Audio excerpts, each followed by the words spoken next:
Bonjour à tous et bienvenue dans cette vidéo ici, Hiroshi Crypto et son café. J'espère que vous allez bien et j'espère que vos investissements se portent bien. Aujourd'hui, les amis, je n'ai que du drama sur du drama à vous partager. Et franchement, c'est pas génial, mais il faut dire les choses comme elles sont. Aujourd'hui, CZ est dans la tourmente. Ok, donc mettez un gros pouce bleu, abonnez-vous à cette chaîne. On va faire quelques constats, bien entendu. No your case, no your coins. C'est une tendance qui va renaître. On va checker. Alors, ce qui est marrant, c'est que lorsque FTX avait coulé lors du mois de novembre 2022, on avait cette fameuse hype et on avait notamment le token de Trust Wallet qui avait explosé. Et je suis allé regarder pour voir si ça allait repartir et c'était pas si ouf que ça parce qu'il faut savoir que Trust Wallet eh bien, appartient à Binance. Et donc, forcément, tout ce qui est plus ou moins proche de Binance est impacté dans cette tourmente. Deuxième constat, c'est marrant, mais à chaque fois que le marché crypto chute, je perds des abonnés. Là, on parle de Twitter. Et quand le marché repart à la hausse, donc il y a de nouveaux abonnés. Ça, c'est super marrant. Et c'est aussi étrange parce que, en fait, ce qui est marrant, c'est que les gens, en fait, ben, c'est limite des girouettes. Ils voient que le marché ça baisse, ils se cassent, quoi. Et c'est pas que moi, en fait. Ils étaient que moi encore, je m'en foutrais. Mais il y a beaucoup de monde qui ressentent ça dans l'écosystème crypto. Donc, ouais, j'ai mis une petite question ici, n'hésitez pas à répondre. Si je vous envoyais 1000 $ maintenant, dans quelle crypto vous investirez? Voilà pour la revue Twitter, donc pas très longue parce qu'aujourd'hui, pas très passionnante, vu ce que fait le marché, d'accord? On va regarder le marché, puis on va regarder quelques news. Que là, on a Binance là, voilà, qui est convoqué au tribunal, les amis, mesdames et messieurs. Nous convoquons ces aides à la barre. Alors, celle-là, franchement, elle est inédite. Voilà, elle est inédite, clairement. Donc là, on a le Bitcoin qui était reparti hier, bon, au-dessus des 27 000. Et là, il redescend en dessous des 27 000, autour des 26 460. Ça ressemble quoi? Une baisse de 1%, une baisse de 2%. Donc là, il y a énormément de drama pour si peu de baisse finalement. Mais c'est vrai que même si c'est Binance US et CZ, ça reste quand même des entités majeures de Binance, quoi. Le PDG et sa succursale aux États-Unis. Donc ce n'est pas rien. Alors, du coup, ouais, on a l'Ethereum autour des 1850. Ok, bon, pas grand-chose. Par contre, là, du côté de BNB, regardez, grosse chute de 7,7%, une chute qui ne cesse de croître de jour en jour, même si hier, ouais, il y a eu un repli. Donc là, euh, on a, ouais, bon, l'USDC, ok, XRP, ouais, ça bouge pas en fait en réalité. Donc il y a beaucoup de crypto-monnaies quand même qui sont énormément impactées. Alors que dans le top en haut, là, avec notamment les XRP, le Bitcoin et Ethereum, ces trois crypto-monnaies sont plutôt solides. Après, tout le reste se casse la gueule. Vous voyez, on a le ADA 8%, Dogecoin 6%, Solana presque 7%, Polygon, enfin Matic 6%, etc., etc. Donc, on a beaucoup de crypto-monnaies qui sont très impactées et celles qui sont le plus proches de Binance. Si on va regarder, par exemple, Trust Wallet, voilà, donc Trust, hop, voilà, c'est le TWT. Aujourd'hui, il perd 8%. Alors que techniquement, c'est la solution anti-exchange. Mais bon, comme ça appartient à Binance, vous comprenez que c'est impacté. Donc, on va regarder la différence entre ce qui s'est passé au mois de novembre de l'année dernière, quand FTX a chuté, et ce qui se passe aujourd'hui. OK, donc là, la justice américaine a délivré une assignation à comparaître pour le PDG de Binance. On va revenir là-dessus. Donc, au départ, ce qui s'est passé, c'est quoi? C'est Binance US, donc comme vous le voyez, Binance US, ok, qui est poursuivi en justice par rapport à certaines transactions, par rapport à certaines tokens qui ont été tradés sur cette plateforme de manière illégale, vu qu'elles sont considérées comme des securities, comme des valeurs mobilières. Donc du coup, il y a eu certaines transactions qui ont violé les lois américaines, ok, et notamment des wallets euh, bizarre, on va dire ça comme ça, plusieurs centaines de wallets, dont un appartenait à CZ et il serait servi de ce wallet-là pour acheter un yacht. C'est marrant quand même, franchement. CZ, il serait tellement bête d'utiliser un de ses wallets de son exchange qui est le plus régulé aux États-Unis pour acheter un yacht. Ok, bon, passons. Alors, comme détaillé dans le communiqué de la SEC, ces accusations incluent l'exploitation d'exchanges, de courtiers, d'agences de compensation non enregistrées, une représentation erronée des contrôles et de la surveillance des transactions sur la plateforme Binance US et l'offre et la vente non enregistrée de titres. Voilà ce que je vous disais auparavant. Donc, et à la suite de l'effondrement. Donc, en fait, il faut savoir que, en fait, dans l'histoire, Binance et CZ sont le boucher et la victime, en fait, parce que ils ont été le bourreau un petit peu de Sam Bankman avec FTX, quand CZ il avait vendu pour plusieurs centaines de millions de dollars les différents FTT qu'il avait en sa possession. D'ailleurs, rien ne lui empêchait de les vendre, hein, parce qu'à la base, ils étaient associés avec Binance, avec CZ était associé à FTX, et du coup, comme il ne voulait pas revivre le drama de Terra Luna, eh bien, il a vendu. Comme il a vendu tout d'un coup, et vu qu'il y avait des positions qui étaient en position de levier pour le FTT, une sorte de garantie pour Alameda Research et FTX. Du coup, FTX s'est écroulé rapidement, en quelques jours. L'une des allégations les plus sérieuses indique que Zao et Binance exercent un contrôle total sur les actifs des clients des plateformes. Cela leur permet de détourner des fonds des utilisateurs et de les utiliser à leur convenance. En ce qui concerne BNB lui-même, la SEC allègue qu'il s'agit d'un titre non enregistré. Voilà, donc le BNB est considéré également comme une valeur mobilière. Il en est de même pour le stablecoin Binance USD. Donc le Binance USD n'appartient pas à Binance, c'est du branding encore une fois. Le BUSD appartient à la société Paxos, ainsi que plusieurs produits de prêt, de services, de stacking basés sur les cryptos. Donc on avait parlé de la réponse de Binance hier. OK. Donc ici, on a l'information que malgré que la SEC attaque Binance US, donc il n'y a pas de majeur mouvement au niveau des retraits sur Binance. OK. Donc on le voit ici. Et au contraire, ben, les gens continuent de faire confiance à Binance. Ça fait partie de moi aussi et beaucoup de personnes voilà, qui font partie de ma communauté. Donc ici, la SEC poursuit Binance, donc, qui normalement serait censé affecter uniquement Binance US, OK? Et Binance US représente que 2% des volumes. Donc, ouais, donc 2% des volumes de transactions de Binance. D'ailleurs, on peut même le checker ici directement. Hop, voilà, donc ici, vous voyez qu'on a Binance qui, voilà, au moment du tweet de notre ami James Bull, eh bien, c'était 12 milliards de volume. Et vous voyez que là, on a quelque chose qui est vraiment impactant. On est autour des 10 milliards de volume, donc ça baisse. Donc, grosse baisse au niveau des volumes en ce moment. Donc là, on a 12 milliards, OK. Et Binance US, ça représente que 246 millions. Donc, ça représente que 2% des volumes de transactions de Binance, qui est techniquement pas grand-chose. Et pourtant, le BNB est énormément impacté. Les crypto-monnaies qui tournent autour de l'écosystème de Binance sont énormément impactées. Et donc, on pourrait s'attendre à une potentielle crise, malgré tout. Alors, ouais, donc ouais, il y a beaucoup d'altcoins aussi qui sont jugés à risque vu que Binance ne s'attaque pas uniquement, enfin, la SEC, pardon, ne s'attaque pas uniquement au BNB. Voilà, il y a, comme on a vu hier, le Matic, le Sol, il y a Algorand aussi, il y a énormément de tokens qui sont attaqués par la SEC. Mais bon, là, on va dire le bouc émissaire, c'est CZ. Et donc aujourd'hui, ça va très très vite parce que suite à la plainte de la SEC, eh bien, il y a un tribunal américain qui a émis une assignation comparaître pour le PDG de Binance. Ça veut dire qu'on lui dit, tu ramènes tes fesses, mon grand, tout de suite. Tout de suite à la barre, mon ami. Alors, le tribunal des districts des États-Unis pour Washington, D.C., euh, a délivré une convocation au PDG de Binance, Changpeng Zhao. De plus, l'assignation a été émise le 7 juin, donc c'est aujourd'hui, vous voyez que c'est super chaud, à la suite de la plainte de la Securities and Exchange Commission, donc SEC des États-Unis, qui a été émise contre la bourse il y a 2 jours. Alors, vous voyez que hier, quand je vous disais qu'ils ont émis une requête d'urgence, hier, donc le 5, c'était oui, nous accusons CZ et Binance voilà, d'utiliser des titres non enregistrés dans leur exchange et également certains mouvements bizarres de CZ, dont un qui lui aurait servi à acheter un yacht.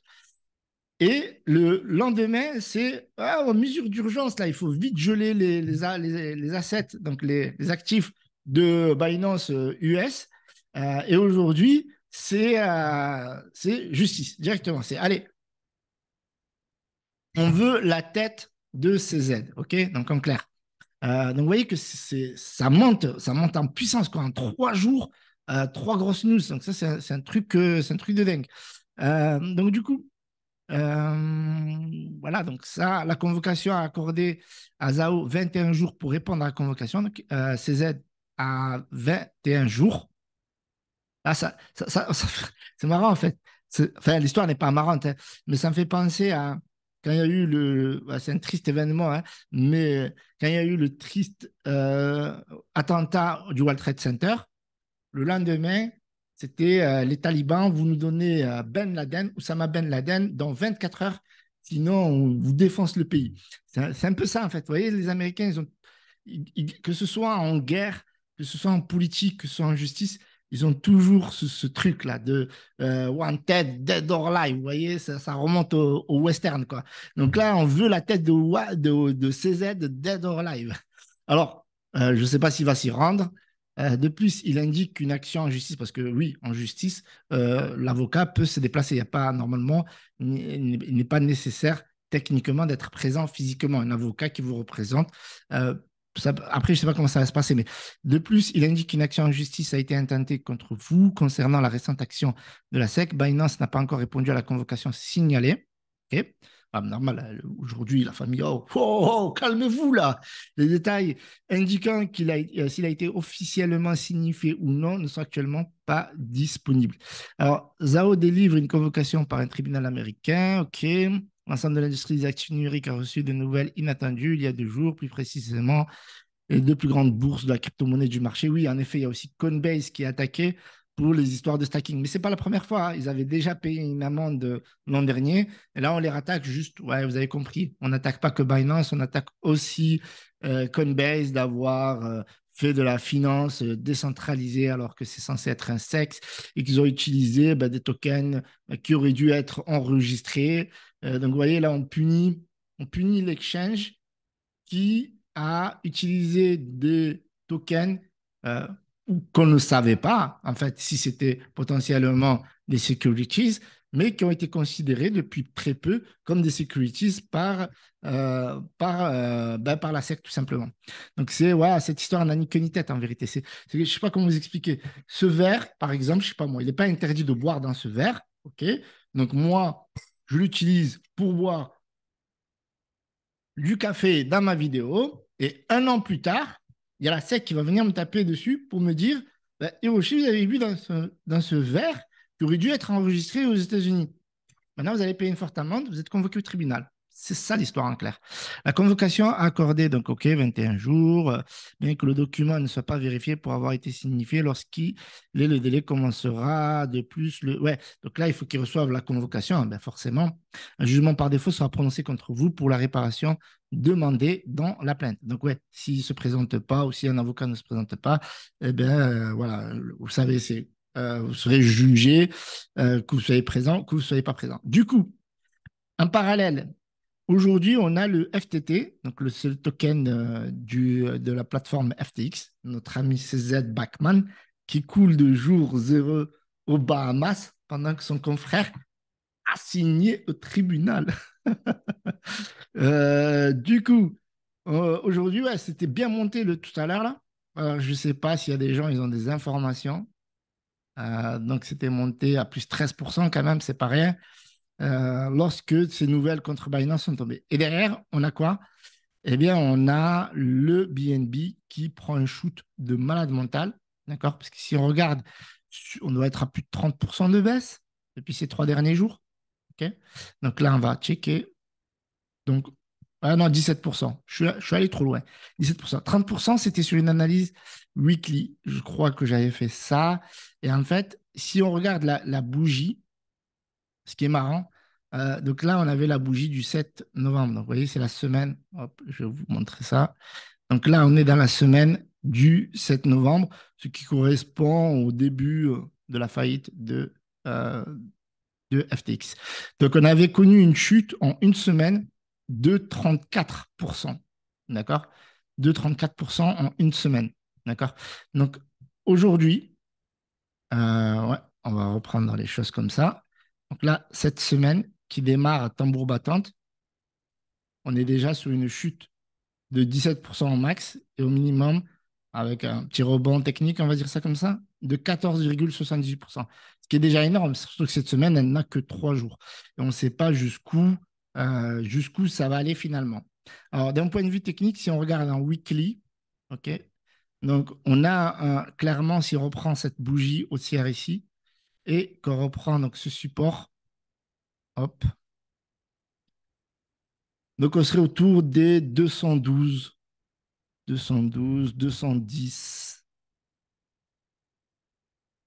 Ouais.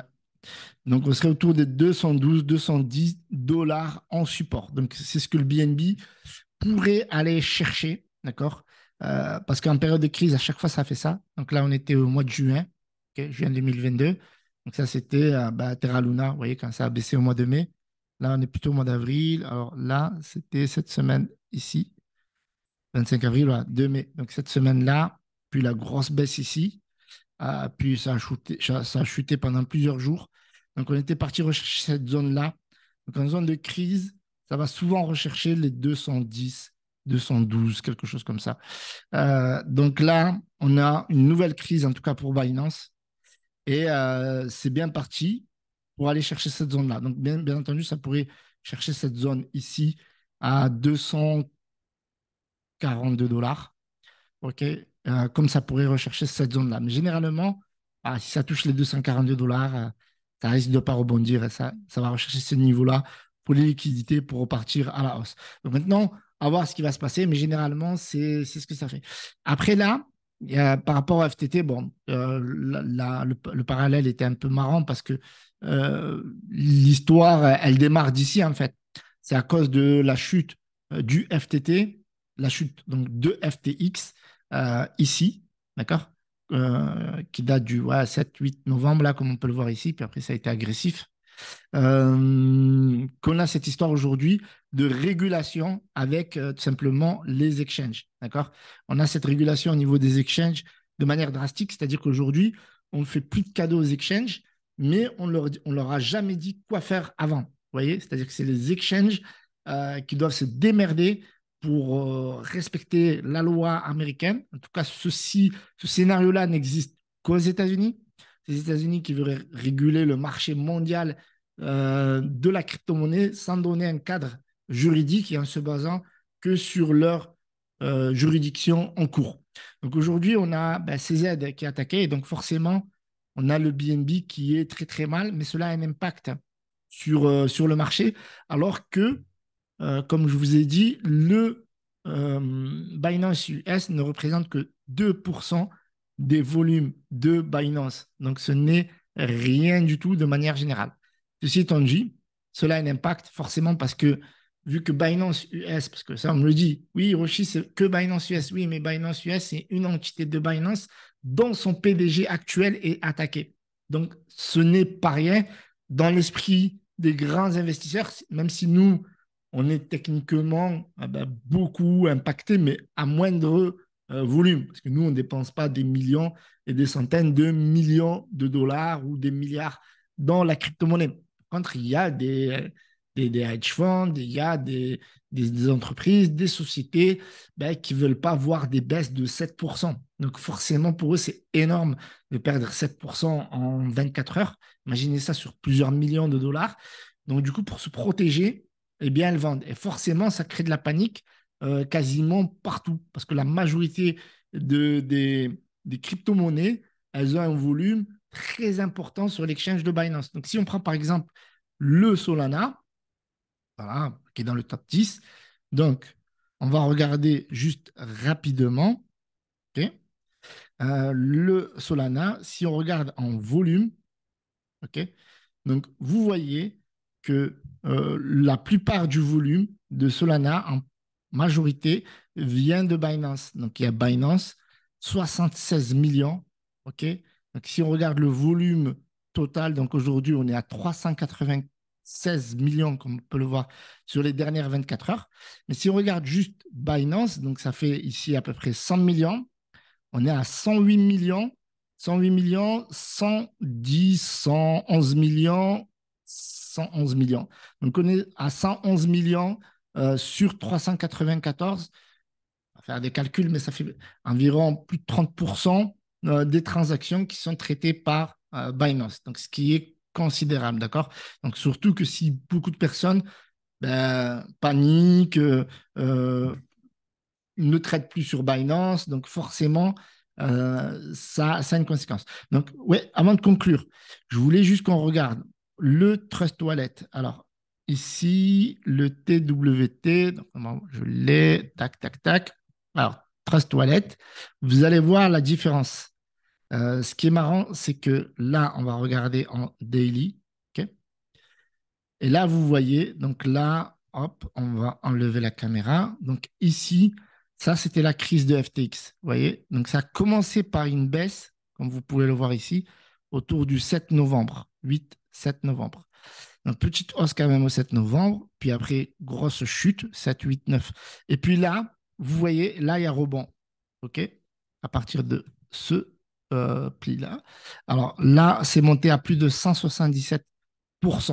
C'est monté à plus de 177% durant la crise de FTX, parce qu'il y avait une grosse communication, une grosse hype du Not Your Case, Not Your Coins. Du coup, beaucoup de personnes avaient investi sur Trust Wallet. Et là, on revoit qu'on est en train de rechercher cette zone-là. C'est incroyable. Et donc là, aujourd'hui, on n'a plus ce scénario-là parce que déjà, il faudrait que CZ tweet aussi que not your case, not your coins, mais aussi qu'il est impacté directement en lui-même. Donc, en fait, là, il pourrait avoir une baisse de crédibilité. Même s'il a plus de 8 millions d'abonnés, moi, je suis sûr que s'il fait un tweet sur Trust Wallet comme il avait fait, ça va rebondir. Mais vous voyez que là, normalement, là, j'aurais pensé qu'on connaisse une hausse. Vous voyez? Ça repart. Là, j'aurais pensé que ça reparte. Et j'étais dans le délire de, ouais, il va y avoir cette hype qui va naître, mais ça ne va pas être avec Trust Wallet. Donc ça, c'est à nous d'étudier avec quoi il va y avoir cette prochaine hype, vu qu'il va y avoir beaucoup de personnes qui vont, euh, qui vont peut-être quitter Trust Wallet et tous les produits qui tournent autour de Binance. Après, ça peut être les exchanges décentralisés. Par exemple, je ne sais pas moi, DYDX. Et ça, il faudrait que je l'analyse en profondeur et je regarde et je vous tiens au courant. En tout cas, là, ce n'était pas du tout le cas parce que c'est impacté également, mais à voir. Donc ça, je vous tiens au jus. Donc pour ça, abonnez-vous, likez, rejoignez-moi sur Twitter. Dites-nous ce que vous pensez dans les commentaires. Mais en tout cas, cette histoire n'est pas près d'être terminée. Salut à tous, c'était Hiroshi.